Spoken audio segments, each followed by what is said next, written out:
So I started a new project and I want to introduce you to this beast here. This is a dim bulb tester that I built to test out this hunk of junk behind me. This is an old television set that was made back in 1950, a Teletone TV-305. Not that it's particularly rare, not that it's particularly valuable, but I had a project in mind to do here in the lab. And I needed to have one of these things to check the circuit out first to make sure that it wasn't going to blow up if I just plugged it into the wall. I went through all the steps to build the dim bulb tester. In the course of shooting all the video of me creating this, I noticed at the very end of that video that I had made a catastrophic error. This is where my problem began. I chose this switch because it was round. All I had to do was drill a hole in my cigar box here, and I could just press this thing in there and mount the switch that way. On the back, there's 3 tabs where I've got one that's kind of brassy and 2 that are silver. And the way this is hooked up is that your main power comes in that top lug and the switched power on comes out of that center. So in the off position, these 2 are disconnected.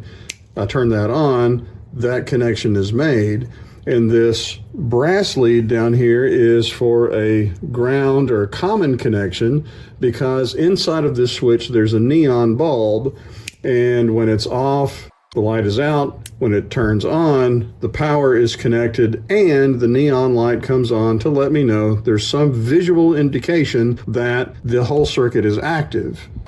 And I thought this was an important safety feature for the dim bulb tester because when I turn this on, that light comes on. I know this whole circuit is active. I know that power is being applied to the outlet here. And I know it's unsafe to do something like this and intentionally short the outlet. I could potentially shock myself. I can turn this off. I can safely insert my short to test the dim bulb tester. Lo and behold, the light comes on, lets me know that that whole thing's working. Anyway, here's the issue. For some odd reason, when you're dealing with house current, there's a color code for the wires running through your home, at least here in the States. I don't know how it is over in Europe and in the UK. You guys have a different color code over there. But here in the States, we have a black wire and a white wire, and there's often a uninsulated bare copper wire. The black wire is the hot wire. That has your AC 120 volts over here. The white wire is the common wire. That's the return, if you will, going back to the breaker. And then you've got the uninsulated bare copper earth ground. Okay, and that's all well and good for color coding. In the electronics side of things, the color code is different. Black, white, red, yellow, whatever color it is, black is typically the ground wire, and white maybe a signal, red is usually the positive voltage. And you can see the problem here is that in the wall current side of things, black is the hot lead. In electronics, the black is the ground. So when I was making this, I was thinking in terms of electronics based on some of the components that I had, and it was mixing with and mismatching with the color code for the mains voltage.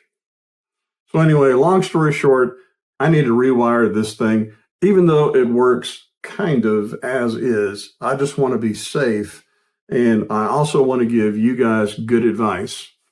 So let's take a look on the bench. This is a non-contact AC voltage detector, and this is in the off position. I really shouldn't have any evidence of electricity active in this thing. This should have cut off that entire connection. But if I bring this closer, you can see that it's giving me a buzz.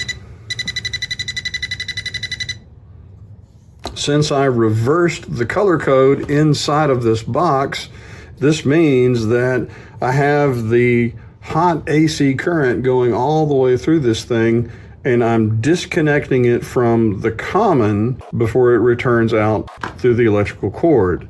The way this should be handled is that the power, my AC mains voltage, that should be terminated at the switch. This should be a disconnected wire returning to common instead of a hot wire going through here and only attaching to the common at the very end of the circuit.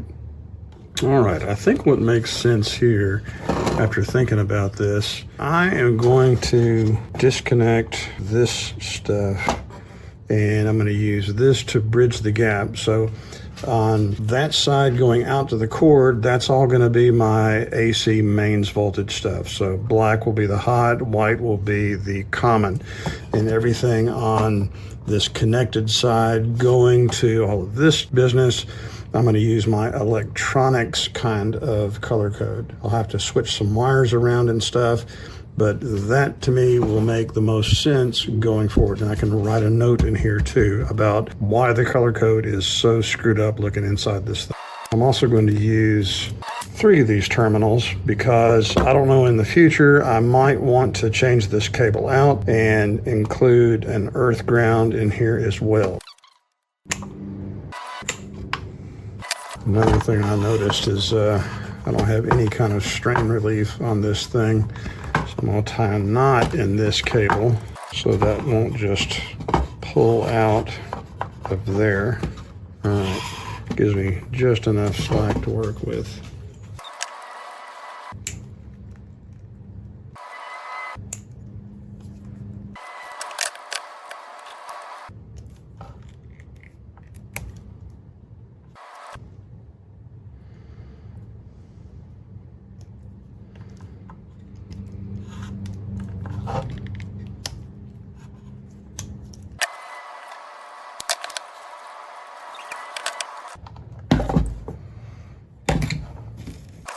I'm going to tin these leads, not because I particularly have to, I just like to do that.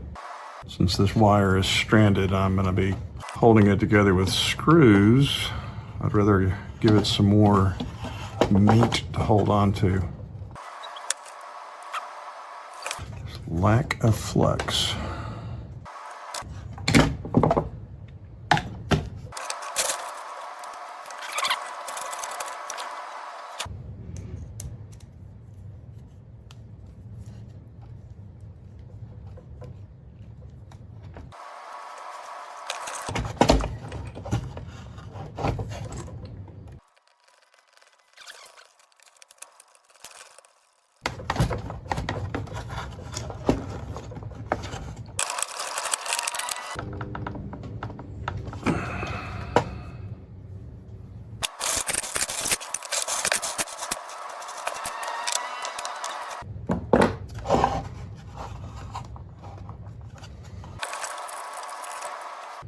A flathead screw to drive those in.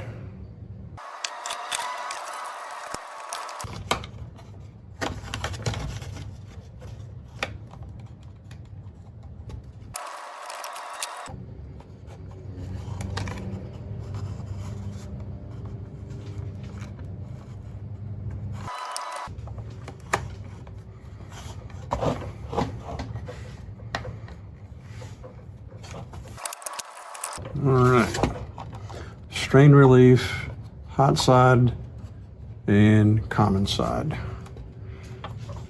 Now then, I need a hot lead to go to this red wire. That one have to get switched around.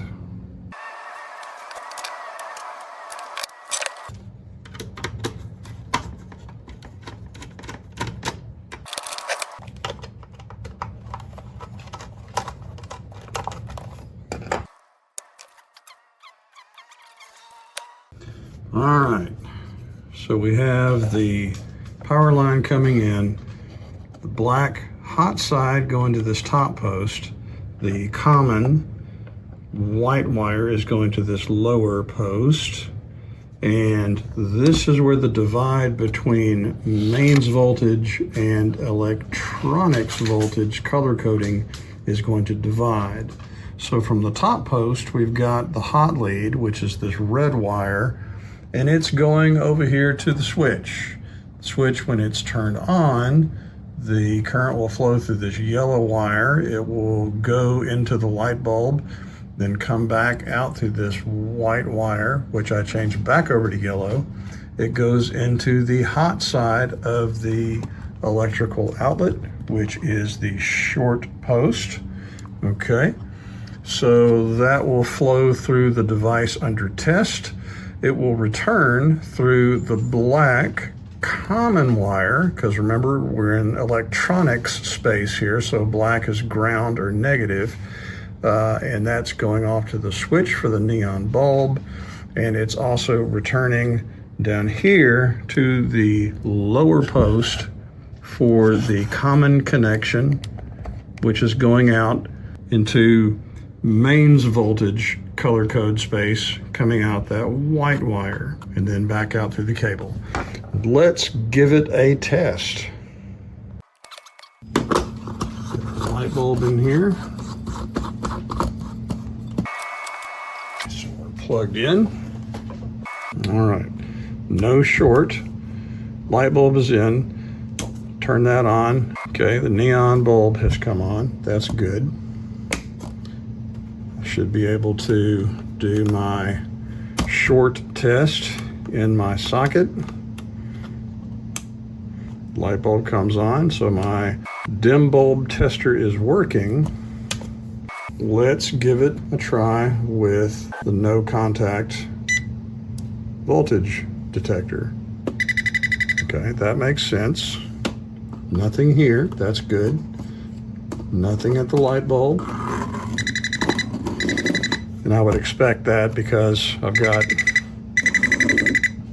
the electrical cables coming through to come to the switch. So around here I don't mind. But at the light bulb, all this stuff, that's all cold. Awesome.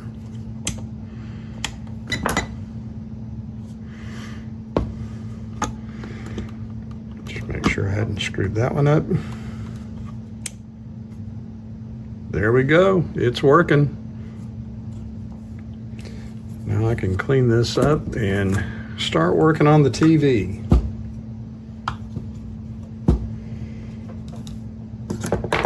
All right, appreciate you guys watching, and I will check you guys next time.